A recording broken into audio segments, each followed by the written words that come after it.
Bonjour à tous, nous sommes dimanche 21 mars, il est 11h42 GMT plus 1 et nous allons faire le débriefing de cette semaine sur l'euro USD. Alors pardonnez-moi de ne pas l'avoir posté vendredi, mais j'ai eu quelques réunions interminables qui m'ont repoussé jusqu'à aujourd'hui.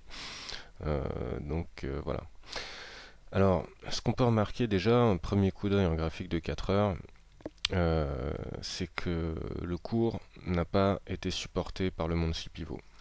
Et comme je vous en avais parlé dans l'analyse précédente, je vous avais bien dit, hein, méfiance. Si le monthly pivot en adéquation avec nos moving average ne se trouve pas assez fort pour nous supporter et nous permettre de rebondir à la hausse, on peut imaginer un retour à la baisse, donc attention. Et au final, c'est ce qui s'est passé. Donc on avait déjà parlé de cette hésitation, d'accord, dans les précédentes vidéos, où on avait vu qu'effectivement le cours hésitait encore et que peut-être on avait un espoir, si toutefois on arrivait de nouveau à rebriquer le monthly, à rebondir dessus et à repartir.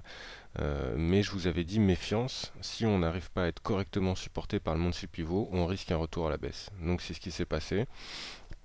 Et on voit bien que ces deux espoirs acheteurs ont vite été contrés par des retours successifs sous le monthly pivot, ce qui exprime toujours de l'hésitation, un manque de force et de conviction des acheteurs pour pouvoir refaire partir ce cours de l'euro USD à la hausse.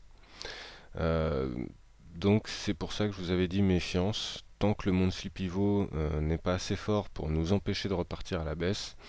Euh, Cela ne me paraît pas être le bon moment pour placer un long. Donc vous voyez bien, hein, ça valide un petit peu la stratégie de sécurité que j'ai, qui était de dire tant qu'on ne rebondit pas, je me méfie, je ne place pas à la hausse.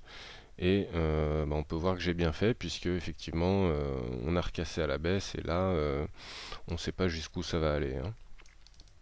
Donc encore une fois, incertitude. Donc on comprend pourquoi il y a de l'incertitude, on comprend deux choses, il y a le technique et le fondamental.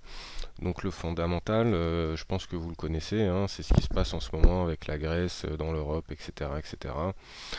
Et le technique, c'est que il n'y a pas besoin de rester scotché devant son écran de télévision ou de regarder Reuters quand on voit ce qui se passe ici.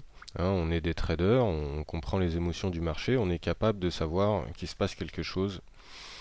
On n'a pas besoin d'allumer les news, on sait qu'il se passe quelque chose. Pourquoi? Parce que le monthly pivot, qui jusqu'à présent a toujours été un point très fort, même si on regarde sur un graphique sur du plus long terme, on voit qu'à partir de cette journée-là, le 3 décembre 2009, on a breaké sud le monthly pivot et on n'est jamais repassé au-dessus. D'accord? Donc là, on a commencé à repasser au-dessus, c'est qu'il y a une raison, et on est reparti aussi sec en dessous, c'est qu'il y a aussi une raison.